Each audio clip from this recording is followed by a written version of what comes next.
On a freezing night, a man who had everything money could buy realizes that deep down he had absolutely no one.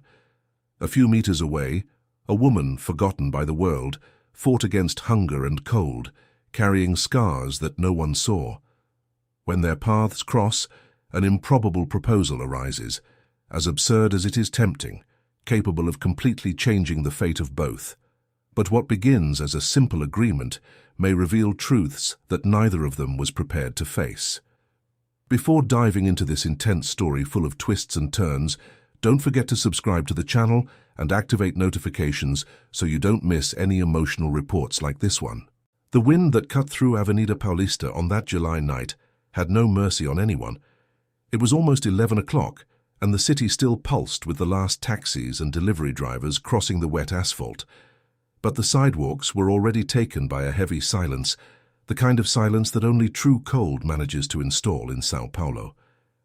Mariana Fontes was huddled at the entrance of a closed commercial building, with her frayed coat wrapped around her knees, trying to convince her own body that it was possible to spend one more night like this. She was 32 years old and had eyes that were once full of determination. Now they carried only exhaustion and that constant vigilance of someone who has learned that danger doesn't give warning when it's going to arrive. She wasn't one of those people who had always lived on the streets. She had lived in a small but decent apartment in Tatuapé, worked as a financial assistant in a brokerage firm for 6 years, paid her bills on time, attended evening courses in tax planning, and saved money she thought would be enough to start something of her own. It was this dream that destroyed her. Not the dream itself, but the man who said he was going to help her achieve it.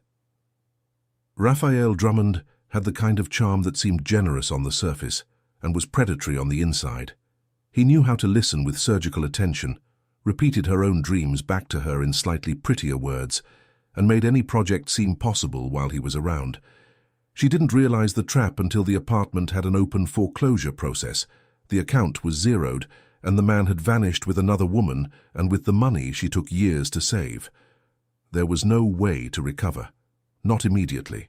The legal process was still running through the corridors of Forum João Mendes. The lawyer who had accepted the case for installment fees 2 years ago still had no encouraging news, only postponements and procedural documents that Mariana didn't completely understand but signed because it was all she could do. In the last 3 months, she had slept wherever possible, most nights in crowded shelters downtown where the noise wouldn't let her sleep, and where it was necessary to hold her few belongings with her hands so as not to wake up without them. On the worst nights like this one, she stayed on the sidewalks of the expanded center, where at least there was less competition for space and a little more distance from the conflicts that shelters sometimes accumulated. She was biting into a piece of hard bread she had received from a compassionate baker in Consolação, when she heard the footsteps, firm, hurried steps of expensive soles hitting the wet concrete, with that confidence of someone who never needed to look down to check where they were stepping. The man who stopped in front of her wore a dark grey overcoat that probably cost more than she earned in 3 months when she still had a job. Dark brown hair, slightly disheveled, as if he had spent the whole night in a meeting or in some place he left without worrying about the mirror. Perhaps both. He looked at her not with pity, not with discomfort, but with an expression she took a second to identify. Recognition. As if he had seen her before in another context, in another time. Eduardo Carvalho Neto was 38 years old. He was the managing director of Carvalho Capital, a fund manager based in the heart of Faria Lima, and he was having one of the worst days of his adult life. Not because he had lost money. On the contrary, the fund had closed the quarter with the best numbers since its foundation, and the shareholders were satisfied. He was unwell because his mother had called at 8 in the morning, then at noon, and again at 6 in the evening to say with that voice of an ultimatum softened by feigned kindness that the Carvalho family expected him to attend Sunday lunch with a companion. Not a friend, a girlfriend, a serious prospect for the future. He was 38 years old, and the family had collectively decided that it was too much time, that the moment had arrived for him to stop investing only in the financial market and start investing in his own life. Eduardo knew what was behind this discourse. His father, Antonio Carvalho, had announced 2 months earlier that he intended to reorganize the corporate structure of the family holding before turning 70. There was a clear positioning between the lines. The partners who had established a stable family would have a different weight in decisions. It was an elegant and completely blatant way to pressure the children. Eduardo was the only one of the 3 siblings who had not yet married. The other 2 already had wives, children, and the perfect narratives that the family displayed at dinners and in end-of-year photos. He did not.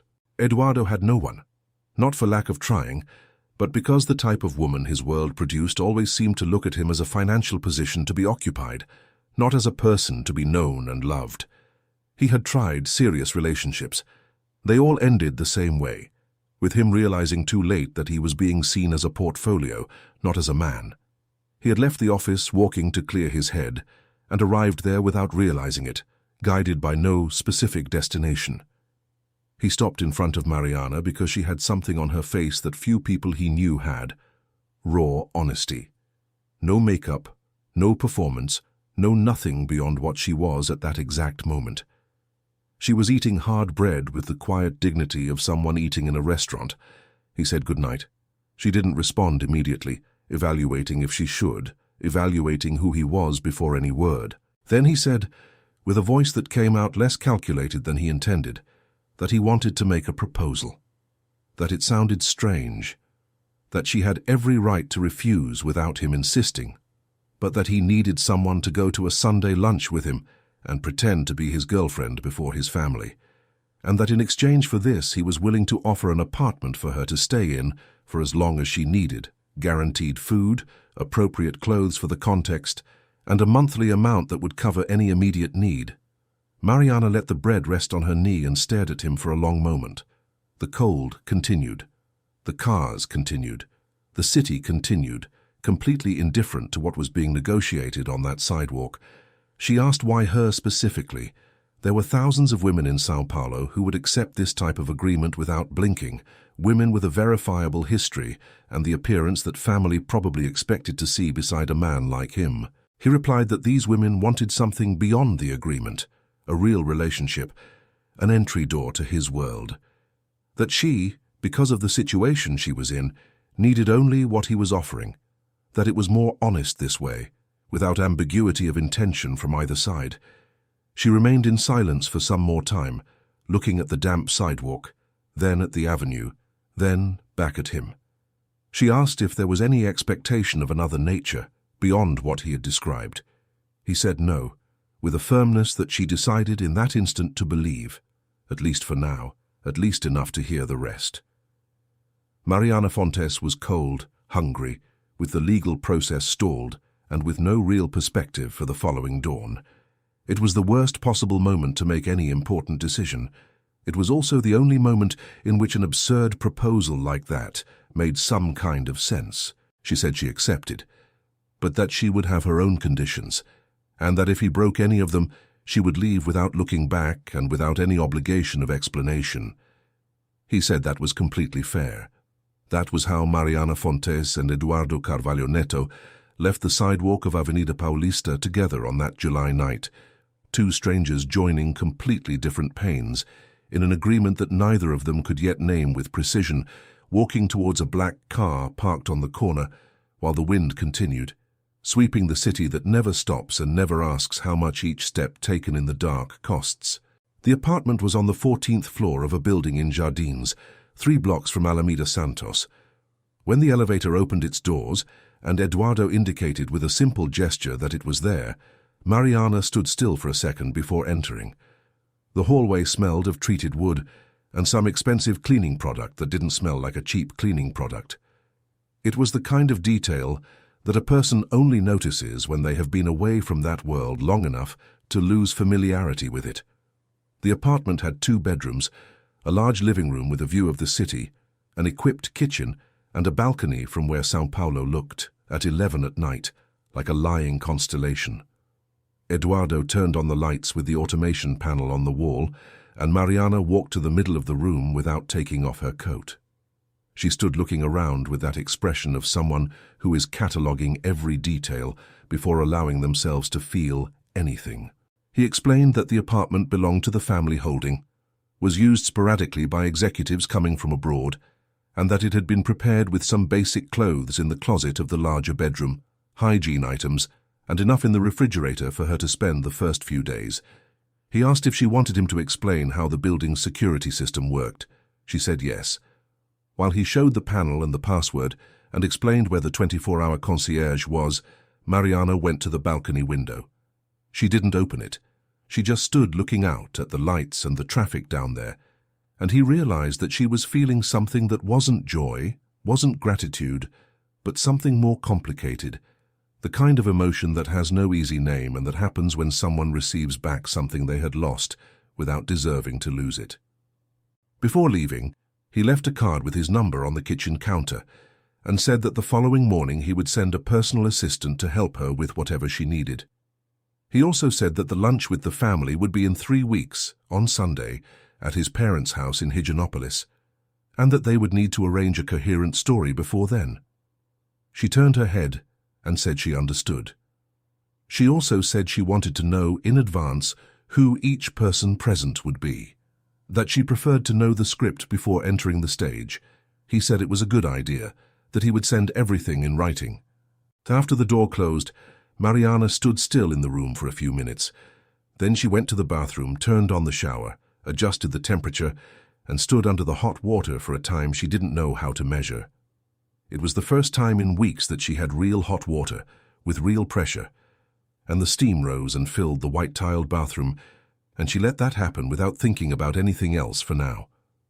She slept that night on a firm mattress with clean sheets and woke up the next day without knowing for a second where she was. Then she remembered. She lay on her back, looking at the ceiling, letting memory reconstruct the sequence of the previous day, the sidewalk, the cold, the man with the grey overcoat, the absurd proposal, the elevator, the balcony. She got up slowly, like someone who needs to be sure that the floor will hold.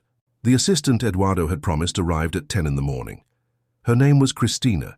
She was a little over 40 years old, had short hair, and a gentle efficiency that Mariana immediately recognized as high-level professionalism, disguised as informality. Cristina didn't ask any questions about who Mariana was or how she had gotten there. She brought a list of suggested appointments for the week, a recommended hair salon, a consultation with a stylist, 2 stores in Jardines where a credit had been opened. She also left an envelope with cash for day-to-day expenses and said she was available for anything via call or message. Before leaving, Cristina left a hardbound notebook on the table.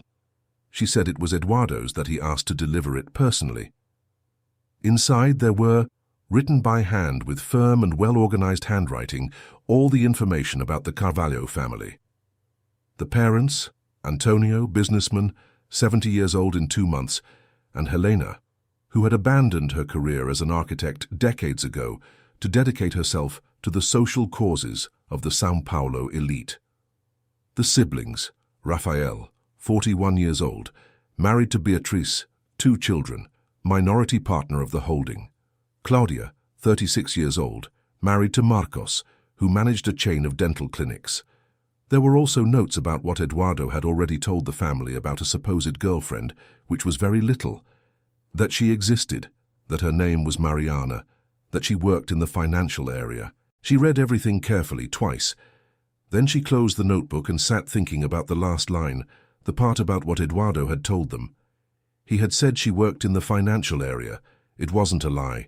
She had worked there for 6 years, and she knew more about fund structure, risk analysis, and tax planning than most of the people circulating in the corridors of Faria Lima. The fact of being sleeping on a sidewalk for 3 months didn't erase any of that. It was a truth that the world had decided to ignore, but that had not ceased to exist. For the first time since she woke up in that apartment, something that wasn't just relief passed through Mariana's chest. It was something more like a spark, small, almost insignificant, but alive. But in the following days she went to the salon, met with the stylist, walked through the stores with Cristina by her side, but making her own choices with judgment and without exaggeration. She didn't try to transform into another person. She just wanted to look like who she had been before, with the adjustments that time and the situation required. She bought clothes she herself would have chosen if she still had the means. She let her hair be cared for without asking for anything dramatic. Eduardo appeared at the apartment on Thursday night with 2 bags of food from an Italian restaurant in the neighborhood. He knocked before entering, which she noticed. They sat at the same table and ate while he explained more about the family dynamic, the points of tension she would need to navigate, the questions that would certainly come from the parents. She listened, made notes in the hardbound notebook, and sometimes asked questions that were more perceptive than he expected, about his relationship with his father, about the role his mother played in family conflicts, about how much the pressure for marriage had to do with genuine affection, and how much was image and wealth management. He responded with more honesty than he intended. He said he didn't know how to distinguish one thing from the other in that family. That maybe it was the same thing for them. She said she understood more than it seemed. When he left that night, Mariana sat at the table for a while with the rest of the pasta cooling in the packaging and the notes open in front of her. She was starting to understand that the agreement she had made wasn't just about a Sunday lunch. It was about 2 worlds that needed to pretend to be one, at least for a while, and about 2 people who needed to learn who the other was before managing to pretend they knew each other. On Thursday morning, Christina returned with some items she had forgotten on the previous visit: a universal cell phone charger, a notepad, and a list of nearby supermarkets and pharmacies with names and addresses printed on an ordered sheet. It was the kind of attention to detail that came from years of practice, taking care of people who asked for nothing, but who needed everything organized around them without noticing. Mariana thanked her. Christina said she was there for whatever she needed, and left with the same discretion with which she had arrived. In the afternoon, Mariana walked alone through the neighborhood for the first time. She walked along Alameda Santos, entered a bookstore, spent half an hour looking at the spines without buying anything because she had not yet given herself permission to spend on the superfluous, but she stayed there. It was enough. It was the type of normalcy she had lost, and that she was resuming in small and deliberate doses, like someone who learns to trust their own weight again after a long time without ground. The second week began with a conversation that Mariana had not planned to have so soon. It was on a Wednesday afternoon when Eduardo arrived at the apartment for another rehearsal of the story they were going to present to the family. He brought coffee from a nearby coffee shop, 2 large cups, and sat on the sofa with the notebook of notes open on his lap, as if that were a work meeting. For him, it was exactly that. They were reviewing the details of how they would have met when Mariana stopped in the middle of a sentence and said there was something he needed to know before the lunch. That it wasn't a matter of script, it was a matter of honesty, and that she had decided she preferred to tell him rather than risk him finding out on his own at a bad moment. He closed the notebook. He said he was listening. She told him about Raphael Drummond. Not with drama, not with the expectation that he would be indignant for her. She told it like someone reporting an event, with the distance of someone who needed to learn to talk about it without letting their voice break.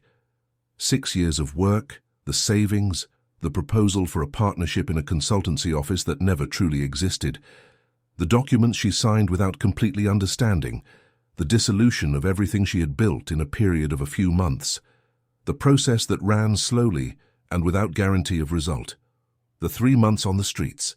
Eduardo listened without interrupting. When she finished, he was silent for a moment, and then asked why she thought she needed to tell him that specifically now, before the lunch. She said, because if someone from the family were to research her name, and Eduardo knew that families like his did that type of research, there were chances of something appearing. The process was public. The address of the forum was traceable, and she preferred that he know the truth rather than be caught by surprise by a distorted version of the facts. He said he had indeed sent a person to verify basic information about her before making the proposal that night on the sidewalk. Not to investigate her, but for a minimum matter of safety for both. That the person had found the record of the process, that he already knew about Raphael Drummond, and that he had decided not to mention it because it was none of his business. Mariana was silent. Then she said it had been a respectful move on his part. He said it had been the minimum. They spent some time without speaking. Outside, São Paulo followed with its usual noise, horns and helicopters, and that constant murmur of a big city that never turns off. Inside the apartment there was a different stillness, not uncomfortable. It was the silence of two people who have just revealed a bit more than the contract required. Then it was Eduardo's turn. He said she wasn't the only one with a story that didn't appear in any press release. He told about the first serious relationship he had had at 29 with a woman who had sold information about a fund operation to a competitor. Not a grandiose crime, but a betrayal that mixed the personal and the professional in a way that he had never been able to completely separate. After that, he had built the office with more efficiency than ever, and his personal life with much less. It was easier. It was safer. And he had reached 38 without realizing he was completely alone inside a full schedule. Mariana listened. Then she said there was a difference between being alone and being empty, and that from what he described, it didn't seem like he was empty. It seemed like he was afraid to confirm that there was something there to be lost again. He looked at her for a second, with an expression she couldn't completely read. Then he said she was more direct than most of the people he knew. She said she had learned that excessive delicacy was a luxury that life sometimes charges dearly for. The rehearsals continued, but they changed tone. They became less formal, less like work meetings and more like real conversations between two people who were, little by little, ceasing to be just signatories of an agreement. They developed the story of how they had met at an investment conference at the Fasano Hotel, which was plausible given her past at the brokerage. They created credible details: the restaurant where they had had dinner for the first time, the trip to Florianopolis that hadn't happened yet, but that they could mention as planned, the common tastes they discovered being partially true. She liked jazz and he didn't know it, but when she put on a record on a Saturday afternoon, he sat listening without complaining, and later admitted it was better than he expected. On a Friday night, after a rehearsal that had extended longer than planned, Eduardo stayed late because it had started to rain heavily, and the driver was stuck in traffic. Mariana prepared tea because she had bought herbs at the market that week, something she had done for years in Tatuapé, and that she had resumed as one of the first gestures of normalcy since she arrived at the apartment. He drank the tea sitting in the balcony chair with the window ajar, watching the rain hit the windows of the buildings outside. He asked if she had missed something specific during those months on the streets. Not objects, not the apartment, but something harder to name, she thought before answering. She said she had missed routine, not necessarily a particular routine, but the fact of having one. The feeling of knowing what is going to happen in the next few hours, of having a next step that depends on your own will and not on circumstances. That the greatest violence of being without ground was not the cold nor the hunger, but the dissolution of agency, the feeling that time happened to her and not because of her. Eduardo was silent, listening, and then said he had never thought of it that way, that he had read about social vulnerability, had signed checks for institutes and organizations, but that none of those acts had come close to making him understand what she had said in that paragraph. She said it was okay, that she wasn't telling it so he would feel guilty. She was telling it because he had truly asked, and when someone truly asks, the honest answer is the only respect that makes sense to offer. The rain continued for another hour. When it stopped and the driver finally sent a message that he was in front of the building, Eduardo stood up, grabbed his jacket, and said goodnight. Mariana said goodnight too, and followed the sound of the elevator descending while she returned to the kitchen to wash the teacups. Something was happening between the two of them that was not in the terms of the agreement. She didn't know the name for it yet, but she recognized the feeling. It was something worth keeping with care. The next morning, she woke up earlier than usual, even before the sun entered through the bedroom window. She lay with the light ceiling over her and the city still quiet outside. She thought that 3 weeks ago she was a sidewalk and a piece of hard bread. She thought that 3 weeks ago she didn't know the name Eduardo Carvalho Neto, and she thought that sometimes life changes direction in a single instant of cold and exhaustion, in a single moment in which a person decides to say yes when they should say they would think about it. Eduardo had said on that night with the rain that he had never come close to understanding what she had described. She had replied that it was okay, that she wasn't telling it so he would feel guilty, But there was something more in that exchange that she continued processing in the following days. It was the openness itself. It was the fact that he had asked, with a simple and direct question, to know something that wasn't easy to tell. And she had answered without evasions. A trust was being built there that wasn't in any rehearsal script, that hadn't been planned as part of the agreement. It was the kind of thing that happens between people when they stop performing and start simply being. Sunday arrived with a pale sky and moderate cold, the kind of morning in São Paulo that neither threatens nor invites, it just exists. Mariana woke up with the alarm at 7, went to the bathroom, stood looking at her own reflection for a while as the hot water warmed up. She was wearing a simple dark blue dress she had chosen the week before, nothing that drew too much attention, nothing that looked like she was trying to occupy a space that wasn't hers. It was a deliberate balance. Eduardo appeared punctually at 10:30. He wore light dress pants and a wool blazer that made it clear he had also thought about what to wear, probably more than usual. He stood at the door for a second when he saw her, and she noticed the expression, not exactly surprise, but something close to updated recognition, like when a person you know in one way appears in another, and you need an instant to adjust the image. In the car, during the 20-minute journey to Higienópolis, they reviewed the main points of the story. She repeated dates and details with precision. He said he was impressed with her memory. She said she had been trained to work with data, and that memory was just a matter of organization. There was a lightness in the way they spoke now that didn't exist in the first meetings, when everything felt more like instruction than conversation. When the car turned onto the street of the address in Higienópolis, Mariana saw the 2-story house behind a wrought-iron gate, with a garden in front, the old fig tree Eduardo had mentioned in the notebook, the high windows and the wooden shutters.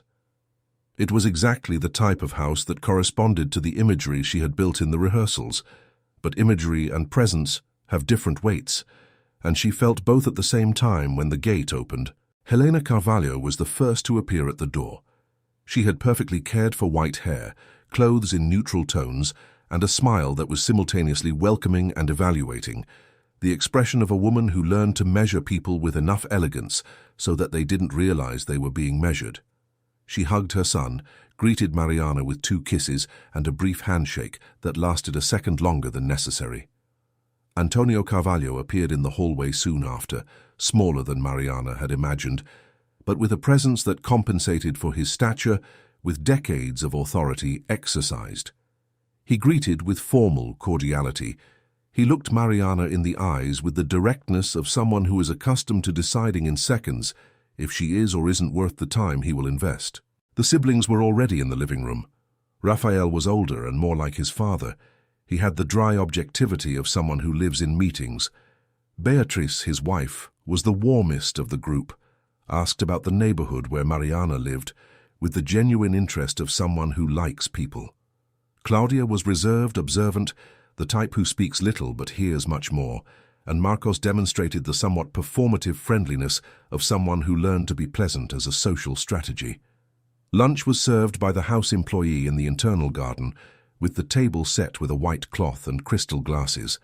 The food was good, the wine was expensive, and the conversation was built with the careful architecture of someone who knows that what is not said has as much weight as what is. Helena asked the first questions about Mariana, gentle but precise, how the two had met, what she did professionally, where she had studied. Mariana answered calmly and with the version they had agreed upon, adding details that she herself had inserted because they were part of her real story. The investment conference was an invention, but the fluency in risk management was completely true, and when Helena asked a question about the current interest rate scenario and what that represented for those working in the sector, Mariana responded with a precise and well-founded analysis that made Raphael slightly raise his eyebrows and Antonio tilt his head with the minimum sign of interest that, in that context, counted as a compliment. Eduardo beside her listened and did not intervene. He didn't need to. She was doing very well, not like someone who had memorized a script, but like someone who had her own ideas on the subject. The tension arrived during dessert.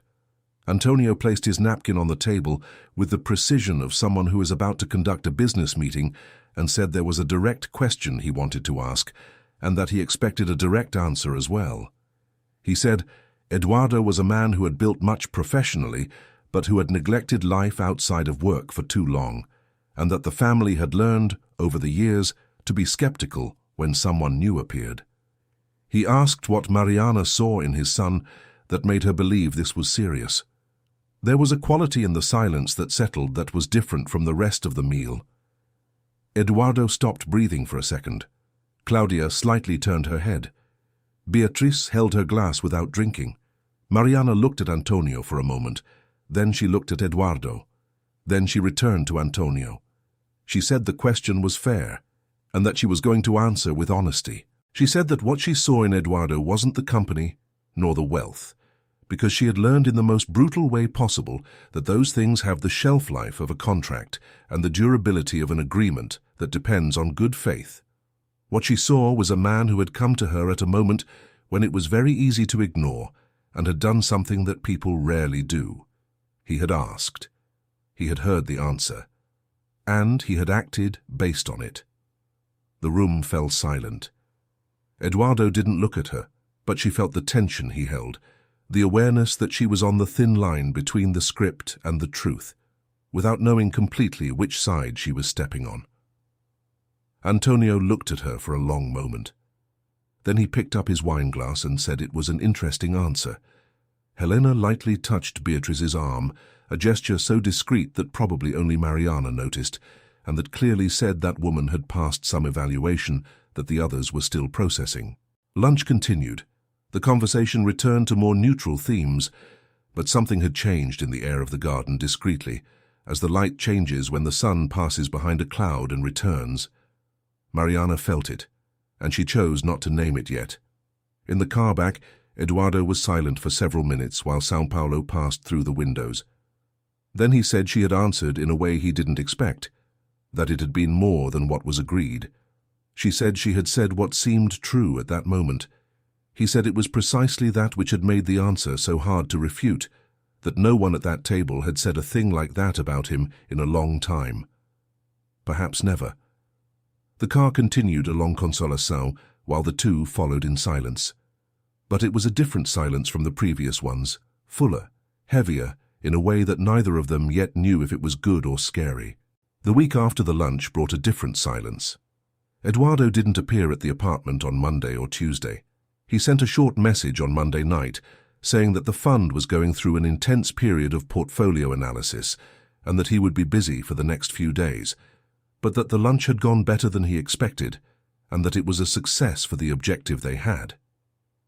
Mariana responded with 2 words: great and thanks. Then she stood with the phone in her hand for a moment, looking at the message with that specific feeling of when someone uses correct words with a detachment that wasn't what had existed in the car the night before. Then she put the phone aside and went to prepare coffee. She had resumed some habits that belonged to her previous life. She read in the morning, walked to the neighborhood bakery, stopped at the newsstand on the corner even without buying anything, just to feel the ritual of being in motion by her own choice.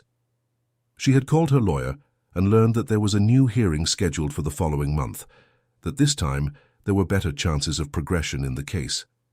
The news was good, but it brought with it the awareness that the agreement with Eduardo had a deadline. When the process ended, when she had enough to re-establish herself, what would be the reason to stay there? The lunch had happened. The objective of the agreement had been fulfilled, at least in its essential function. She didn't want to think about that yet, but the thought was there. On Wednesday, she received an unexpected message.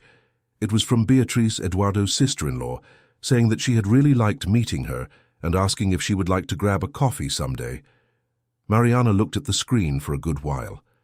Beatriz wasn't in the script. It was unplanned territory. She replied yes. They arranged for Friday at a coffee shop in Jardins. Beatriz arrived 10 minutes early, and with a smile that was exactly the same as at lunch, genuine and direct. She ordered a cappuccino, asked how Mariana was adapting to the rhythm of São Paulo after a time away, which was the version of the story Eduardo had told, to explain why she wasn't known in the family's social circuit. Mariana said she was still finding her way, that the city changes and remains the same at the same time. Beatrice said she completely understood, that she herself had arrived in São Paulo from the interior of Minas years ago, and that the first few times at Antonio and Helena's house had been the type of experience that leaves a slight trauma, that the Carvalho family had affection, had love even, but that they expressed all that through questions and evaluations, and that was tiring. Mariana asked carefully how it had been for her in the beginning. Beatrice said she had tried to fit in for the first 2 years, and that she had learned later that fitting in wasn't the point, that Rafael had changed after she stopped trying to mold herself and started to simply be who she was. That Eduardo, by the way, had never brought anyone to a lunch like that before, in all the years Beatrice had known the family, and that said something. Mariana drank her coffee without responding immediately. Then she said Eduardo was a more careful person than he seemed at first glance. Beatrice nodded and then said, with a lightness that had enough weight to be intentional, that there was also something in the way Eduardo looked at her that she hadn't seen in a long time, that perhaps he didn't know it yet, but that she had noticed. Mariana slightly changed the subject. She asked about Beatrice's children. The conversation went elsewhere, but what had been said remained. Eduardo appeared at the apartment on Friday night after the coffee without much warning. He had a bottle of wine and the expression of someone who had been thinking about something since before arriving. He said he had had time to process Sunday's lunch. He said her answer to his father had been the most honest thing anyone had said about him in a long time.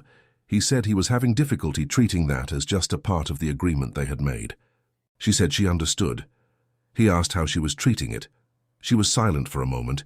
Then she said she was trying not to create expectations that weren't part of what they had agreed, that she had learned, in an expensive way, that when a person builds expectations about something that doesn't yet have a name, they end up paying the price alone.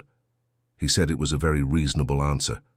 He also said he didn't want her to treat the apartment as a temporary situation of favor, that he wanted her to feel she had space to stay for as long as necessary, independently of any other variable, that her process with the lawyer had a real cost, and that he wanted to help with that too, not as part of the original agreement but as a separate choice. She said she couldn't accept that. He asked why. She said because by accepting, she would lose the only thing she had managed to keep intact during all those months, which was the thread of control over her own life, that it was important to her that when she left there, whatever the path might be, it would be through the right door and on her own feet. Eduardo looked at her for a while. Then he said he respected that completely, and then he said, with a voice that became slightly lower, that there was something else he wanted to say, but that he needed a moment to find the right words. She said he could take as much time as he needed. He said he had spent the last few days trying to decide if what he was feeling was a consequence of the context, the forced proximity, the rehearsals, the coexistence, or if it was something that existed independent of that, and that he had reached the conclusion that he couldn't separate the two things yet, but that he didn't want to pretend there was nothing. Mariana looked at him. Then she said she also couldn't separate them, and that maybe that was enough for now, to be honest, without either of them needing to name more than was ready to be named. They opened the wine. They stayed talking until late, about things that had nothing to do with the agreement or the family or any script, about books, about music, about the city that both knew from completely different angles, and that, because of that, was almost as if they were talking about two places with the same name. When Eduardo left that night near midnight, the city outside was quiet, with that weekend quiet that São Paulo rarely has. Mariana stayed on the balcony for a while after the car left, looking at the lights of the buildings nearby. Something was forming between the two of them that didn't fit the terms of the original agreement. She knew it, and for the first time since she had arrived at that apartment, the prospect of something forming wasn't scary. It was just true, with all the weight and all the lightness that truth carries when it's in no hurry to be resolved. In the following days, she thought more than once about the conversation about what he was feeling. It was rare, she had noticed, to find someone who named their own internal state with that precision without drama. Most of the people she knew, including the version of herself from a few years ago, preferred not to examine. It was easier to leave things without a name. Naming made it real, and what is real can be lost. but there was something in Eduardo's gesture of saying out loud that he didn't know how to separate the context from the feeling that was, in itself, a form of courage. A small courage, the kind that doesn't appear anywhere, but is what sustains everything. The second dinner with the Carvalho family was scheduled for a Friday 3 weeks after the Sunday lunch, this time at a restaurant in Itaim Bibi that Antonio had reserved for years for occasions he considered worthy of record. It wasn't exactly an informal dinner. It was, in Helena's words on the phone with Eduardo, an opportunity for the family to get to know each other better. Translating, a second evaluation with more people present and a longer table. The same people from the lunch were present, plus 2 couples who were friends of the family that Antonio had added to the list without notifying Eduardo in advance. Eduardo found out when he arrived and found the table larger than expected. He commented quietly to Mariana in the hallway that it was exactly the type of thing his father did to create dynamics he hadn't planned. She said it was okay, that she was prepared. The atmosphere was different from the garden of the house in Higienopolis. There was low lighting, formal service, waiters who moved without making noise.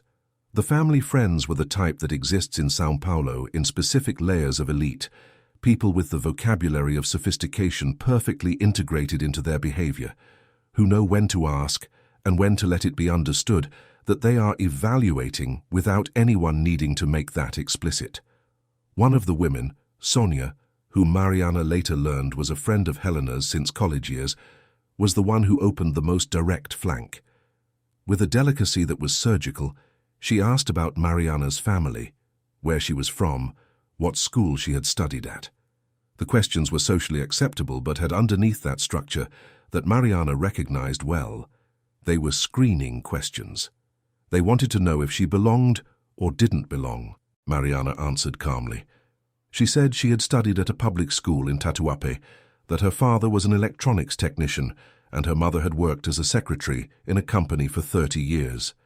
She said this without averting her gaze and without the slightest sign that she was waiting for approval. Sonia was left for a second without her next question ready, which was rare for someone with that history of dinner conversations. Antonio intervened with a neutral comment about the menu. The conversation went another way, but there was a tension below the surface that Mariana perceived, and that Eduardo also perceived. She knew because she saw the way he held his glass. The break happened later during the second course. Claudia, Eduardo's sister, who had stayed silent almost the entire dinner, said suddenly with that voice that tried to sound casual but was anything but, that she had found Mariana's trajectory curious, that she had researched a bit about her after the lunch, something Mariana had anticipated, but whose exact form she had not foreseen. Claudia said she had found a process in progress in the forum, linked to her name, and that she had been wondering if Eduardo knew. The table became quieter. Not completely silent, the family friends continued a parallel conversation for a moment, but the central core heard. Eduardo said, with absolute calm, that he knew, that he had been informed even before introducing her to the family, that it was irrelevant to the way he saw her, and that if anyone at the table had any doubt about it, they could ask him directly, not use the context of a dinner to create a situation of embarrassment. Claudia said she wasn't trying to create embarrassment, that she was being honest. Antonio said that perhaps this wasn't the appropriate moment. Mariana sat listening to the back and forth for a few seconds. Then she placed her fork down carefully and said she could speak for herself, that she didn't need to be defended. She looked at Claudia. She said the process did exist, that it was the result of a situation in which she had been deceived by someone she trusted, that she had lost everything she had built, and that she was working to recover what she could through the available legal means. She said there was nothing to hide, because there was nothing that was the fruit of dishonesty on her part. Then she looked at Antonio, who had remained with that calculated expression of someone who is deciding how much this matters, and she said she understood that the family had questions, that she would ask questions in their place too, but that there was a difference between wanting to know someone and using what one finds as an instrument of exclusion. Helena touched Antonio's arm. Sonia drank her wine. Mariana continued. She said she hadn't arrived at that table trying to be what she wasn't. She had arrived being who she was, with the history she had, with the mistakes she made by trusting those she shouldn't, and with the capacity she had developed from that. And that if this version of her wasn't enough for that table, that was a decision the family had every right to make. She was silent for a second. Then she looked at Eduardo, who was looking at her with an expression she had only seen once before, in the car on the night of the lunch, and said he hadn't asked her to be perfect. He had asked her to be real, and she was being. The table was silent for a moment that lasted longer than any usual pause in a dinner. Then Beatrice said, with that warm and direct voice that had won Mariana over at the coffee shop, that she thought that was the type of thing people should say more often at dinners like this. There was a small and slightly tense laugh from the side of the family friends. Antonio asked the waiter for dessert, with a gesture that closed that chapter of the conversation without needing to say anything else. And Mariana, who had entered that restaurant with the script in her head, left with the certainty that she had completely abandoned the script at some point between the second course and dessert, and that she had done so without regret. When dessert was served, Antonio sat looking at Mariana with that expression she had learned to read as the maximum of consideration he demonstrated publicly. He said, life taught people in different ways, that some people were taught by comfort and never learned what they needed to learn, and that others were taught by adversity and came out of it with something that comfort would never have managed to give. He didn't say anything more than that. It wasn't necessary. For Antonio Carvalho, it was a complete compliment. In the car after the dinner, Eduardo sat looking forward for a while without saying anything. Then he said she had done something he had never managed to do in that context. She asked what? He said she had told the truth without asking permission for it to fit. That she had entered the dinner as a guest and left as a presence that no one was going to be able to ignore easily from memory. She said she hadn't planned any of that. He said it was exactly what made it so rare. She turned her head to the window and Sao Paulo passed by, bright and indifferent, while something between the two became more defined than any conversation had managed to make until then. It was something that didn't need an agreement to exist. It existed on its own, and that was the difference between everything that had been before and what was starting to be now.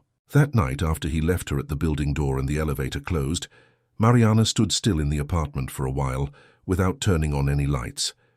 The city lights entered through the balcony window and were enough to see the outline of things. Her heart was beating in a way that wasn't fear and wasn't exactly joy, but it was something that lay between the two, that specific vibration of when life takes a leap and you are still in mid-air without knowing where you will land. The days that followed the dinner in Itaim brought a change in the dynamic between the two in a way that wasn't announced. It just happened. Eduardo began to appear more frequently at the apartment, not with notebooks and scripts, but with the simplicity of someone who goes to a place where they feel good, without needing a justification. Sometimes he arrived at dinner time with food. Sometimes he arrived just to work on his notebook while she read on the sofa, the two in the same space without the obligation of constant conversation, which was the type of comfort that is only built with time or with an intimacy that settles faster than expected. Mariana realized she had stopped counting the days as if they were tickets to another state. She had stopped treating the apartment as a transit station and had started treating it as a place where she existed in the present. It was a small change in the way she moved through the rooms, but it was real. The lawyer called on a Tuesday with better news than before. There was a favorable preliminary decision in the process. Raphael Drummond had been located. There was an out-of-court settlement being proposed by the opposing party, and there was a concrete chance of recovering part of the lost assets. Not all, probably not most, but enough so that she could restart with solidity. The hearing was scheduled for 6 weeks later. She hung up the phone and stood still in the kitchen with her hand still on the counter. It was good news. It was what she had waited 2 years for. And what she felt wasn't just relief. It was also a new and slightly uncomfortable awareness. The agreement with Eduardo had been built on the premise that she needed temporary support until things were resolved. If things were being resolved, what would be her place in that apartment? And what would be the place of the two of them in an agreement that was ceasing to be an agreement? She told Eduardo that night. He listened with attention and said it was excellent that she deserved this turn. Then he was silent for a moment and asked what she intended to do when the process was closed. She said she was thinking about it. He said she didn't need to go away, that the apartment was hers for as long as she wanted, and that this wasn't linked to any agreement or any status between them. She said she understood, but that she needed to think about what was right for her, not just about what was possible. He asked if there was something he was doing that gave her the feeling she needed to leave. There was a vulnerability in this question. She wasn't used to hearing from him. It was different from the Eduardo of the first days, the one who arrived with notebooks and agendas and the cold efficiency of someone who manages situations. She said it wasn't about him. It was about her, that she had learned to confuse comfort with permanence, and that this confusion had cost her dearly before, that she needed to be sure that if she stayed, it would be a choice made from the right place, not from the fear of returning to where she had been. He said he understood, and that he would be happy if she stayed, but that what he really wanted was for her to be well, wherever it was that happened. It was the simplest phrase he had said since they met, and it was the one that stayed with her the longest after he left. The following week, Helena Carvalho called Mariana directly, not Eduardo. Her. She said she had thought about the dinner in Itaim, and that there were some things she wanted to say personally. She asked if Mariana would agree to a coffee, just the two of them. Mariana was surprised but said yes. They met at a confectionery in Higienopolis that Helena had frequented for decades. Helena arrived with less formality than in the previous meetings, a lighter coat without the jewelry. It was the version of her that existed outside the context of family evaluation. She ordered coffee and went straight to the point. She said she had been wrong to let that dinner become an interrogation, that she had known Sonia for 40 years and knew very well what those questions meant, and that she had let it happen instead of intervening. She said Mariana had answered in the most honest way she had ever seen someone answer in that context, and that this had made Helena think a lot about the type of people the family had become accustomed to receiving and the type of pattern it had created. Mariana said she hadn't held a resentment, that she understood the dynamic. Helena said there was something more she wanted to say, that she had observed Eduardo over the last few years with the pain of someone who sees someone they love distance themselves from themselves without being able to reach them, that her son had built an efficient armor, but that he had lost at some point along the way the ability to simply be a person inside a relationship without that seeming like a threat to his structure, and that at the dinner, when Eduardo said he knew about the process and that it was irrelevant to the way he saw Mariana, there was something in his voice that Helena hadn't heard since he was about 20 and hadn't yet learned to close himself off. Mariana listened in silence. Helena said she wasn't asking for anything. She wasn't applying pressure. She was just saying that she had seen it and was happy to have seen it. The two spent some time drinking coffee without speaking. There was a quality in that silence that was different from all the others Mariana had lived in those weeks. It was a silence of understanding between two women who knew, each in her own way, how much it costs to build something when the ground has already disappeared once. When they said goodbye on the sidewalk, Helena lightly touched Mariana's arm and said she hoped to see her again. Not at an evaluation dinner. In some simpler place. Mariana returned to Jardins by subway by her own choice, passing through Consolação, getting off at the Jardins station and walking the rest of the way. She wanted to feel the city in her feet. She wanted to remember that she knew how to walk through it in all possible ways, not just by car, and not just on foot in survival. Both things were hers. The whole city was hers, from different angles. She arrived at the apartment, put the key in the lock, and before entering stood for a second with her hand on the handle. There was a decision being formed in her that didn't yet have complete words, but that had direction. She entered. That night Eduardo called. He didn't send a message. He called and asked how the coffee with his mother had been. She said it had been unexpectedly good. He was silent for a moment and then said his mother had never done that before, calling someone he was dating directly. Actually, he added, there were so few people in that category that it was hard to have a comparison standard. She smiled at the bedroom ceiling. She said Helena was more complex than she seemed in the first meetings. He said it was true, that the whole family was, and that he had wasted many years trying to simplify that complexity instead of just living inside it. Mariana said that sometimes we need someone from the outside to see from the inside. He was silent for a moment that she didn't try to fill. Then he said goodnight with a voice that had something different, softer, more present. She said goodnight too, and stayed listening to the phone disconnect with the city outside, making its constant noise, that sound of São Paulo that never stops completely, and that she had learned to hear as a kind of living presence, irregular and familiar like everything that is real. There was also another thought she had kept. Eduardo had said once in one of the first rehearsal nights that the women he had tried to date saw him as a portfolio.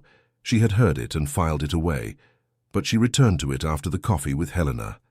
The mother had said that Eduardo had lost at some point along the way the ability to be a person inside a relationship, and Mariana had realized she understood exactly where that loss had happened. It had been when he learned that needing was a vulnerability, and that vulnerability was risk. It was a silent learning, built over the years with the same efficiency with which he had built the fund. And it was being undone, also silently, night after night, on a balcony in Jardines with herb tea and jazz in the background. The hearing happened on an August morning with winter sun, that type of sun that São Paulo produces in the cold, too bright and without any heat. Mariana entered Forum João Mendes with the lawyer by her side and the process printed in a folder. She had waited 2 years for that day. She entered with the serenity of someone who has already processed the anger, and what was left was only determination. Eduardo had offered to go. She had said she preferred to go alone. Not out of pride, but because it was a chapter that had begun before him and that needed to be closed by her own hands. He had understood without needing more explanation. The hearing lasted a little over an hour. The out-of-court settlement was ratified.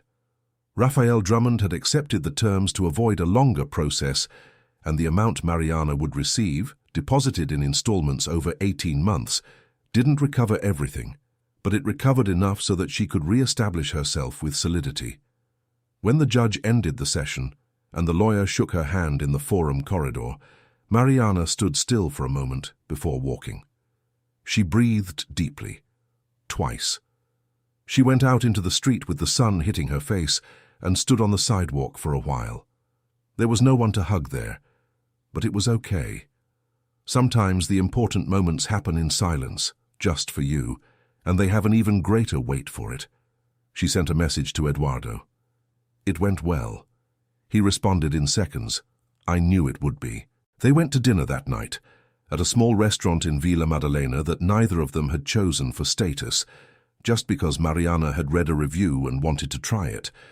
It was the type of choice she had started to make in the last weeks without thinking, and that Eduardo had started to follow without questioning, and that together formed a pattern that wasn't in any script. During dinner, Eduardo was quieter than usual. She asked what was going on. He said there was something he had been keeping for a few weeks, and that he had decided that night was the right moment. He said he wanted to show her something. He took a small envelope from the inner pocket of his blazer and placed it on the table. She looked at the envelope, then at him. He said he had done something without telling her before, and that he needed to be honest about what it was and why he had done it. He said that weeks ago, when she had refused the help with the legal process, he had been thinking about how he could do something without it seeming like charity or an interference in her control over her own life. He had spent some time thinking and had reached a different conclusion. She opened the envelope. Inside there were 2 documents. The first was the description of a senior consultant position in risk analysis at a fund manager partnered with Cavallo Capital, an independent company, with a formal selection process, market remuneration, and no relationship with him beyond the connection that had facilitated the interview. The second document was a letter signed by him, explaining that he had recommended her name for the selection process, that the rest depended completely on the interview she would or would not do, and that if she thought he had overstepped a limit by doing that, he accepted the consequence. Mariana sat looking at the 2 documents for a long time. Then she raised her eyes to him. Eduardo said he hadn't done that to tie her down or to create a new dependency.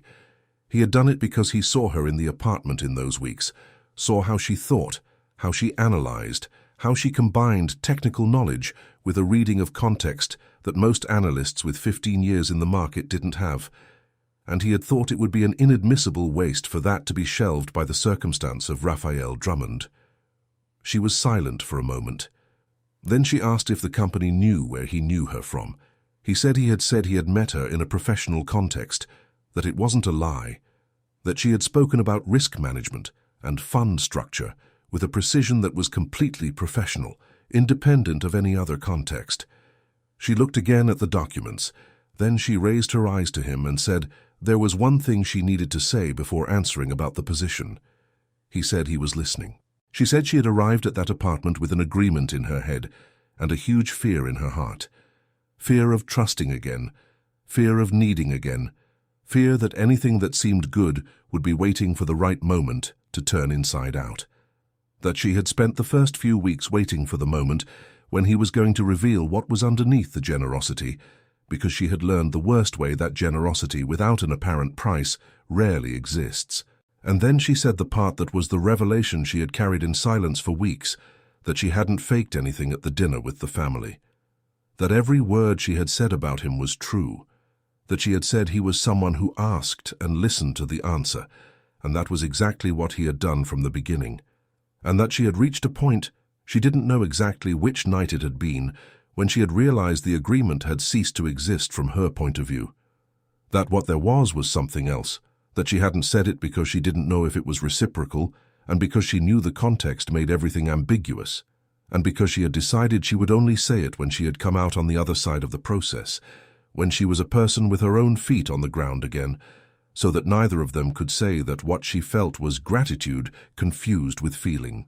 Eduardo looked at her for a moment that lasted long enough for her to feel her heart beating in her chest with an intensity she had forgotten was possible. Then he said he had waited for her to say that, not with certainty, but with hope, that he had done the same exercise in reverse, trying to ask himself if what he felt was the context or was her, and had reached the same answer as her, that it was her, that it had been her since that night on the sidewalk, when she had eaten the hard bread with that dignity that had broken something inside him in a way he couldn't reverse. The restaurant in Villa Maddalena continued with its normal Friday night noise. The tables around had their conversations, their laughs, their silences, and in the middle of all that there were 2 documents on a simple tablecloth and 2 glasses of wine, and 2 people who had arrived there by a path that neither would have planned, and that for that very reason was completely and irreversibly real. She took the documents from the envelope and put them back carefully. She said she was going to do the interview, that she was going to do it because of the resume she had, not because of the name he had put there, and that if she passed, and she would pass, it would be because she deserved it, period. He said he had known that since before making the call. She said she knew he knew, and then she said yes, not about the position only, about the rest too, about what was between them that had no agreement, nor clause, nor end date. He extended his hand across the table, and she placed hers over his, simple as that, without ceremony, like when 2 people decide they have already reached the same place and don't need any more steps to confirm. 3 months later, Mariana Fontes arrived at the fund manager's office for the first time as a senior consultant for risk analysis with the identification on her badge, the computer configured with her name, and a team meeting scheduled for 9 in the morning. She had passed the 3 stages of the selection process with the best marks of the selection, as the HR person had said with a smile, without knowing there was some particular story underneath that process that she didn't need to know. Mariana hadn't told, not because there was anything to hide, but because the resume spoke for itself, and she had waited 2 years to let it do that again. She sat in the chair, opened her notebook, and for a second stood looking at the window with a view of Faria Lima, the glass buildings reflecting the morning sun. There was a time she knew that view from afar, from other floors, from a different position in the sector's hierarchy. Now she was here, back but not the same way. It was better than before because it was more built. Each experience that had tried to destroy her had ended up instead adding a layer that no school and no linear trajectory would have managed to give. The apartment in Jardins was still the same. The question of staying or leaving had been resolved in a way that neither of them had predicted at the beginning. She stayed, and he left. Not far. He went to the apartment next door, on the same floor, which had become available and which Eduardo had suggested as a solution that preserved the autonomy of both and the proximity they had built. It was the most unexpected solution and also the most honest for where they were at that moment. Two adults who cared deeply about each other and who had learned, each in their own way, that real love doesn't need fusion to be real. The legal process had formally ended. The agreed amount had started to be deposited. She had opened a new account at a different bank from the one where she had operated before and had placed the first deposits with the awareness of someone who reconstructs not by obligation, but by choice. Beatrice called on a September afternoon to tell her that Rafael, Eduardo's brother, had proposed to Antonio a change in the holding structure that removed marital status as a weight criterion in decisions. Antonio had resisted for 2 days and then agreed, which for the patriarch's standards was a revolution. Beatrice said she thought Mariana's posture in the 2 meetings had contributed to that in some way, that she had named something the family needed to hear, but that no one internal had the vocabulary to say. Mariana said it had been a happy accident. Beatrice said the best movements always seemed like that. Helena sent a message on the day Mariana started at the new job. It said only, "Welcome back." It was the right phrase at the right moment, said by someone who had chosen, after years of evaluations and distances, to learn another way of receiving people. Eduardo appeared at her apartment door that night with food and a bottle of wine, as he had done so many other times, but there was a difference now that she noticed in the way he entered, without the calculated lightness of someone who is still negotiating something with their own heart. He had arrived, completely. It was visible. They had dinner on the balcony with the city below, that lying constellation she had seen for the first time months ago from the window of an apartment that wasn't hers, and that now was in a way that didn't depend on the name on the contract, but on the story that had been built inside its rooms. They talked about her first day at work, about a portfolio analysis that had occupied his afternoon, about a book she had started, and that he wanted to read later. At some point in the night, when the conversation had opened space for silence, Eduardo said he had thought many times about the night on the sidewalk, that he had left the office without a destination and had reached her like someone who arrives at a place without knowing they were looking. He said there was something in that moment he still couldn't completely explain, as if the impossible circumstances had produced the only thing that was possible for the two of them at that instant. Mariana said she had thought about that too. She said there was a version of her life in which she had said no on the sidewalk, that it was unlikely, that it was impossible even, but that it existed as a possibility, and that when she thought about that version she felt a strange thing, not exactly gratitude, but a recognition that sometimes the most important yes in life seems absurd at the moment it is said. They stood looking at the city lights for a while. São Paulo continued as it always continued, with its rhythm that didn't ask permission from anyone, which had been the stage for great losses and even greater restarts. It was a city that promised nothing but contained everything. And if you arrived here along with Mariana and Eduardo, if you felt the cold of that sidewalk and the heat of those nights and the difficulty of trusting when the ground has already disappeared once, then you know that stories like this don't exist despite reality. They exist inside it, in its contradictions and its impossible turns. Dear person who accompanied us until this last line, if this story touched something in you, if you recognized in Mariana the courage to start again or in Eduardo the courage to open what was closed, then record that in the comments. We want to know what moved you. Subscribe to the channel so you don't miss the next stories, which arrive with the same intensity and with characters you will want to follow until the end. Leave your like so that more people can find this content, because stories that matter deserve to go far. Until next time. End of the story.